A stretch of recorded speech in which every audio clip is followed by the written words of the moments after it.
સમગ્ર સોરઠમાં ઉત્તરાયણ મકર સંક્રાંતિના દિવસે પતંગ ઉત્સવને લઈને ભારે ઉત્સાહ પ્રવર્તી રહ્યો છે અને લોકો પતંગની મોજ માણવા માટે થનગની રહ્યા છે।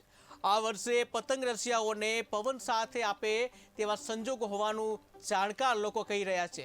તો બીજી તરફ પતંગ બજારમાં ઓટોમેટિક ફિરકી પણ આવી છે, ત્યારે પતંગબાજ લોકોને મોજ માણી પતંગ મહોત્સવનો આનંદ લેવાની થનગની રહ્યા છે। તો જૂનાગઢમાં, કેશોદમાં અને મેંદરડામાં મકર સંક્રાંતિને લઈને બજારમાં વિવિધ પ્રકારના પતંગ અને દોરાના સ્ટોલ ઊભા થયા છે અને બજારમાં અવનવી પતંગ અને ફિરકીઓનું ધૂમ વેચાણ થતું જોવા મળે છે।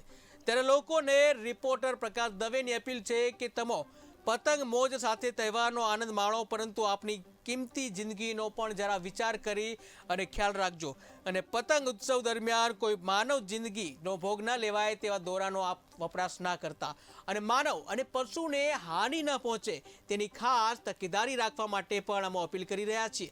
ત્યારે લોકોમાં ઉત્તરાયણ પર્વને લઈને ભારે ઉત્સાહ જોવા મળી રહ્યો છે। તો બીજી તરફ હવે મકર સંક્રાંતિના દિવસોએ મેગા સિટી જેવો માહોલ સોરઠમાં પણ ઉત્તરાયણ દિવસે જોવા મળી રહ્યો છે અને આ પતંગ ઉત્સવ દરમિયાન આ ધંધા સાથે સંકળાયેલા અનેક લોકોના સિઝની વ્યવસાય દરમિયાન આખા વર્ષની કમાણી કરી લેતા હોવાનું પણ જાણવા મળ્યું છે। ઉત્તરાયણ પર્વ નજીક આવ્યો છે ત્યારે સોરઠમાં જે મકર સંક્રાંતિ પર્વ છે એને લઈને લોકોમાં ઉત્સાહનો માહોલ જોવા મળ્યો।